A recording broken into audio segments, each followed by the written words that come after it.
Gennady Golovkin captures the vacant IBF World Middleweight title with a highly controversial 12-round unanimous points decision win over Sergiy Derevyanchenko.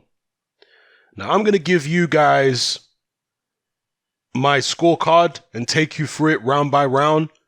But before I do that, I have to give you a statement of fact, which is this fight was very close and competitive throughout. That's a statement of fact. This was not a fight where somebody won by a wide margin or anything like that. No. This was a very close fight. If any of you actually had either one of these fighters winning by a wide margin, I would strongly urge you to go watch the fight again with the commentary turned off. Because commentary absolutely can and does on a regular basis influence fan perception and therefore fan scorecards. I personally did not watch this fight live. I watched it on Daily Motion. There is a version of this fight uploaded there, which is from the Canal Plus channel. The commentary was in some Eastern European language, which I didn't understand, which obviously is, just as good as watching it with the commentary turned off because you can't be influenced, okay? So, with that being said, this was a close fight. Here is my round by round breakdown of my scorecard. So, first round, Golovkin comes out, they're both sizing each other up, and Golovkin scores a knockdown. Derevyanchenko was complaining that it was from shots to the back of the head, and they did appear to kind of stray a bit round the back there as Derevyanchenko was moving his upper body. But I have to, imagine that the referee probably didn't get the best angle to see whether the shots were legal or not. So I have to give the referee the benefit of the doubt. I don't think the shots were intentionally on the back of Derevyanchenko's head. But, it was a little unfortunate for him. But he did get dropped. He wasn't badly hurt or anything. But he did get dropped. And therefore, the first round goes 10-8 to Golovkin.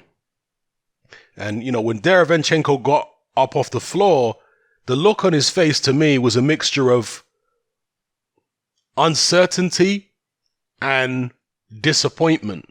Or in fact, let me rephrase it. A look of concern and disappointment. That's how Derevyanchenko's face looked. Because at that stage of the fight, many would be forgiven for thinking that this was going to be a typical Gennady Golovkin performance where, yeah, it's a little bit competitive because Golovkin is not the fastest guy in the world, but as soon as he starts landing, the opponent is touching the canvas, But the fight went on.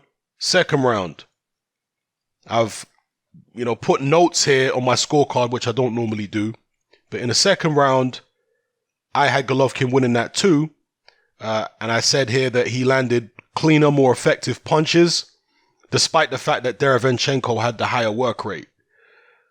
Golovkin was landing nice left hooks, both in the first round and the second round. He was hooking off the jab very, very well. Again, not as high a work rate as Derevyanchenko, but for me, the cleaner, more effective punches, and he actually cut Derevyanchenko with a left hook. Derevyanchenko's corner were trying to say that it was from a headbutt. It absolutely was not from a headbutt. You can go and watch the slow motion replay.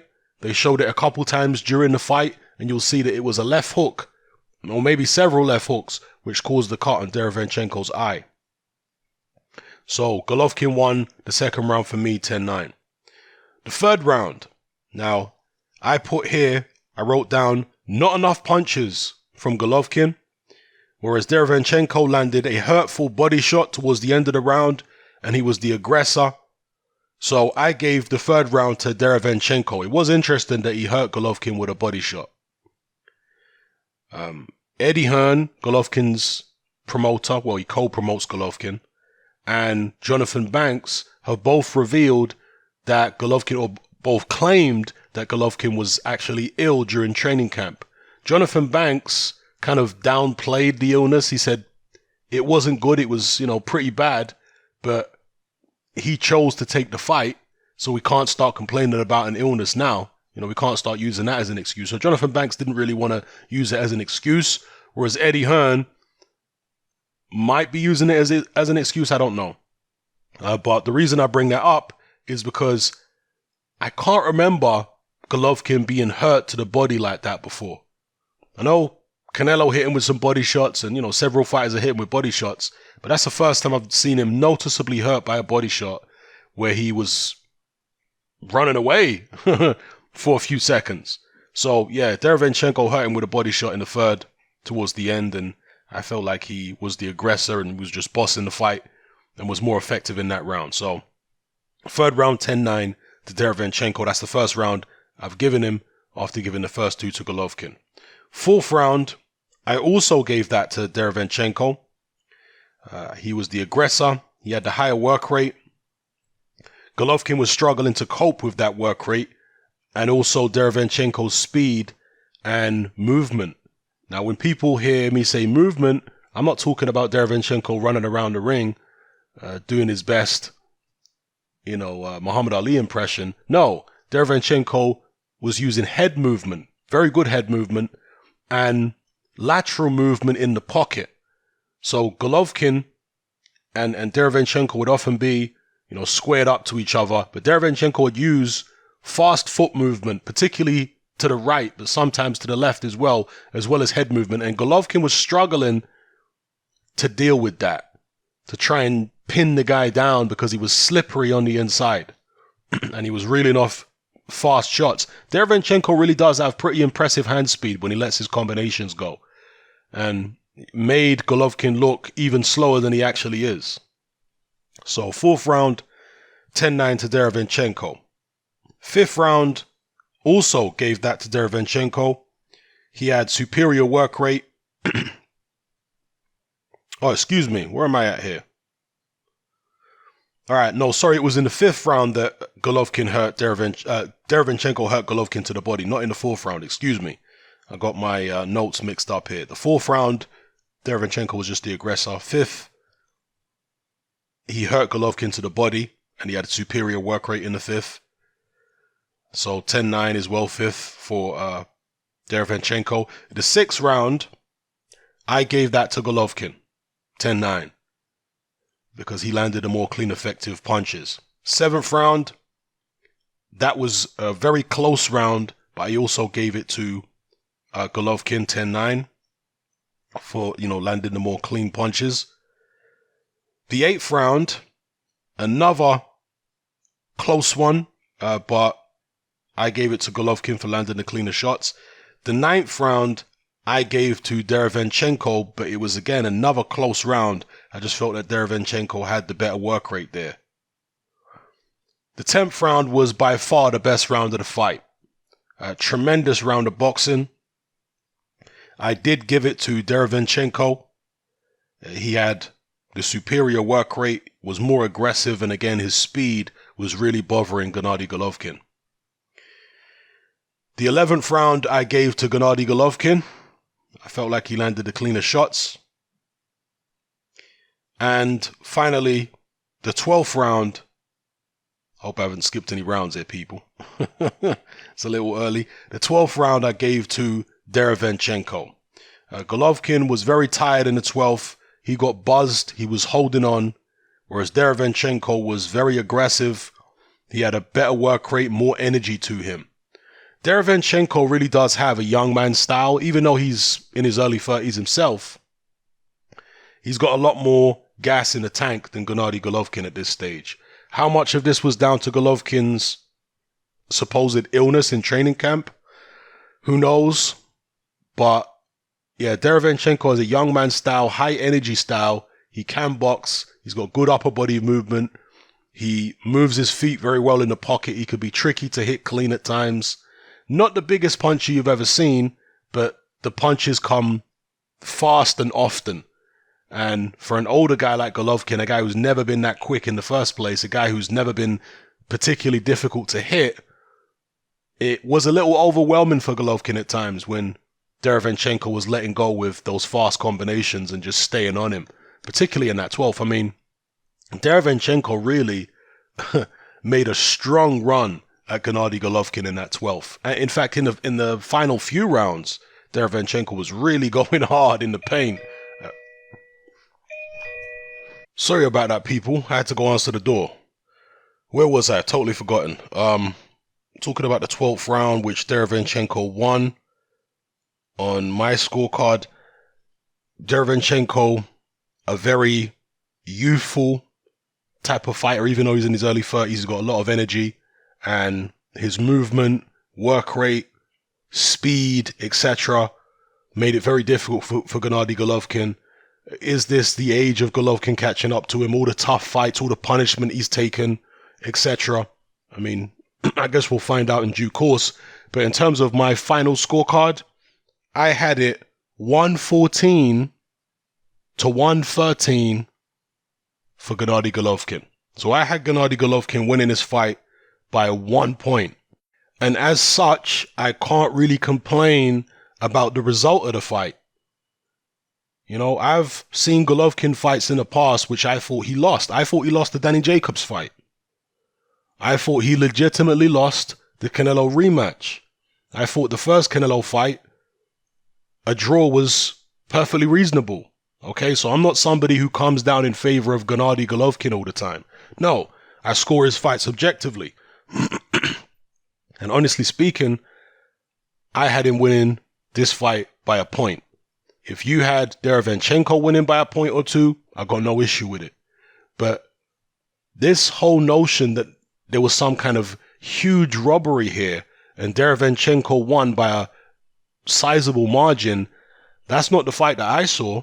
Again, I would urge everybody to go and watch this fight again, to rewatch it with the commentary turned off, because it might look very different to you on second viewing. Fights have looked different to me on second viewing. You know, when you watch it live and you're caught up in the drama of it and the excitement, and a guy like Derevyanchenko has done better than a lot of people expected him to do, it can be a shock to the system. You know, sometimes it can throw your perception off a little bit about what you're actually seeing. You can be so much in shock about the fact that Golovkin is having problems that you're overreacting and scoring rounds in a inaccurate way. Okay, that can happen, even to the best of us. So, yeah, go watch it again with the commentary turned off, and you'll see that this was a tough, close fight. Some close rounds in there, no doubt about it. But, yeah, I had Golovkin winning by a point. So, Golovkin is IBF champion all over again. He is going to be looked at now as food. I know that sounds strange, but everybody is going to want to fight Gennady Golovkin. Now, there have been some fighters calling him out for years. Jamal Charlo's been calling for Golovkin for a long time. Demetrius Andrade's been calling for Golovkin for a long time, but there was certainly a period in Golovkin's career where he was feared, and there weren't many people who were going out of their way to try and fight him. I mean, remember when Peter Quillin was a world champion? He weren't in any rush to fight Gennady Golovkin. You know, even Canelo, he wasn't in any rush to fight Gennady Golovkin at a certain time in Canelo's career. Miguel Cotto, he wasn't in any rush. Do you understand? Golovkin was feared at one point in his career. That phase of his career is over. And many of us predicted this a couple of years ago, that Golovkin would start to decline from here on in because of the fact not only of his age, but the way he fights. He's a guy who takes a lot of punishment in fights. That will age you prematurely. Yeah. But as I've said previous, the nature of his performance here against Derevyanchenko, could he have performed better if he didn't have this illness in camp? I don't know. One thing I do want to say as well is, you know, Golovkin got booed at the end and whatever when the decision was read out, and he struggled in the fight. One person who's going to be happier than anybody else here, even happier than Golovkin, is Abel Sanchez. Because Abel Sanchez is going to look at that and say, well, if he was still with me, he would have taken care of this guy.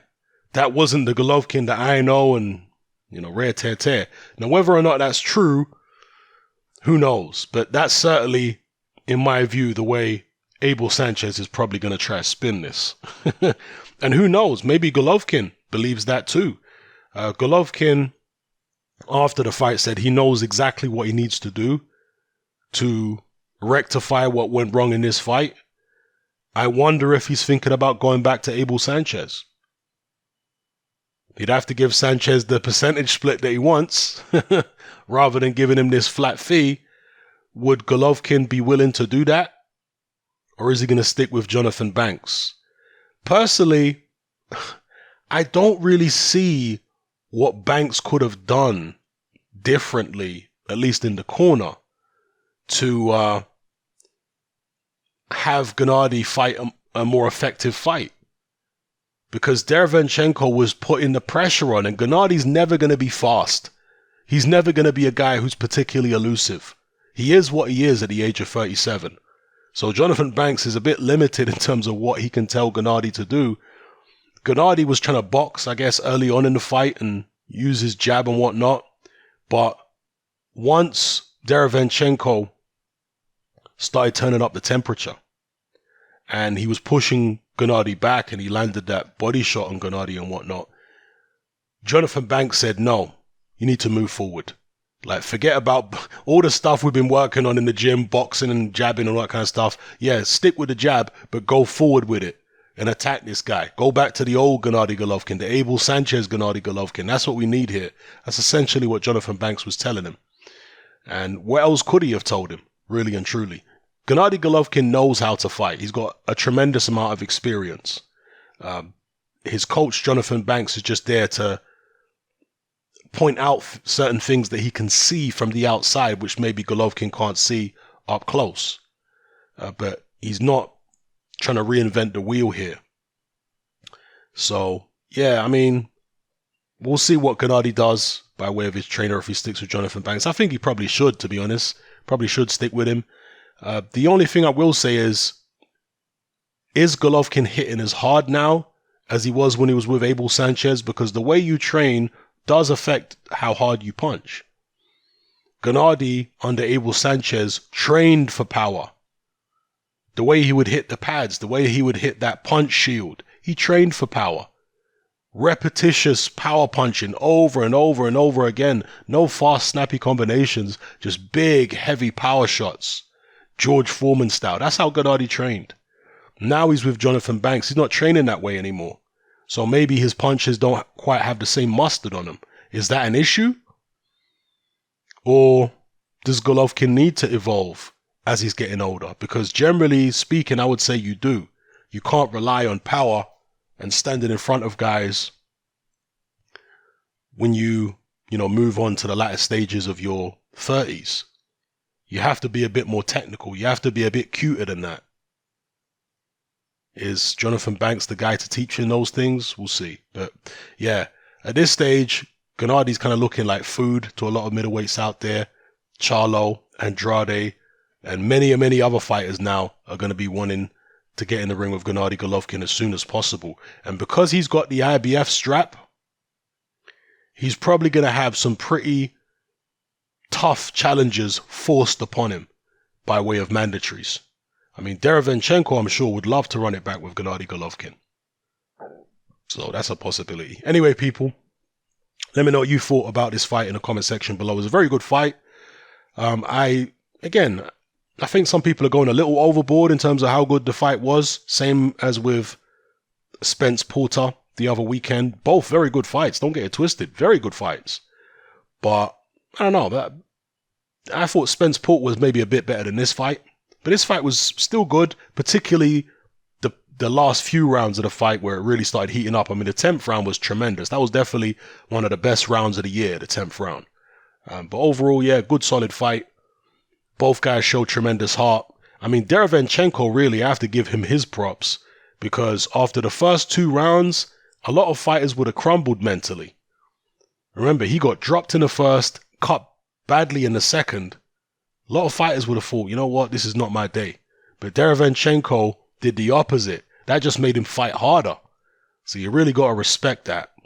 But yeah, for me, can't argue with the result. In terms of it being unanimous in favor of Golovkin, and, two of the cards were 115, 112, I can see why people don't like that.